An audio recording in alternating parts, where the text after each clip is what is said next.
Minister Narendra Modi on Thursday arrived in Thailand for the two-day visit to attend the 6th BIMSTEC summit, where he was warmly received by the Deputy Prime Minister Surya. Also, after concluding Thailand visit, Mr. Modi travelled to Sri Lanka for his first visit to the island country since the election of the Anura Kumar Dissanayake as its new president. During the visit, Mr. Modi said he would have the opportunity to engage with the Prime Minister Shinawatra and the Thai leadership with a shared desire to elevate their long-standing historical ties, which are based on strong foundations of shared culture, philosophy and spiritual thought. Landed in Bangkok, Thailand, looking forward to participating in the upcoming official engagements and strengthening the bonds of cooperation between India and Thailand, Mr. Modi posted on X. Upon his arrival at the Dongmyong airport here, also members of the Sikh community performed Bhangra, special maritime neighbors with the shared civilizational bonds. Prime Minister Narendra Modi lands in the vibrant cultural city of Bangkok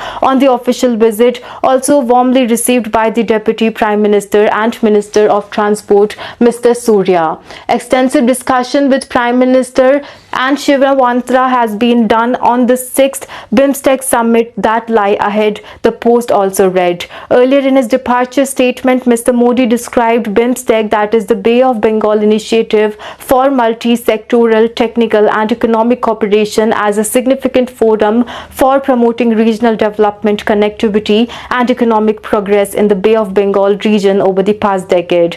The Prime Minister highlighted that India's northeastern region lies at the head of the BIMSTEC due to its geographical location. I look forward to meeting the leaders of the BIMSTEC countries and engaging productively to further strengthen our collaboration with the interest of our people in mind, he added. From Thailand, we will depart for a two-day visit to Sri Lanka on April 4, he said. This follows the highly successful visit of President Ranil Wickremesinghe, which the India last December that have we been trying to. Also, we will have the opportunity to review progress made on the joint vision of the fostering partnership for a shared future and provide further guidance to realize our shared objective, Mr. Modi said. He expressed confidence that these visits would build on the foundation of past and contribute to strengthening the close relationship for the benefit of people of these countries and the wider region.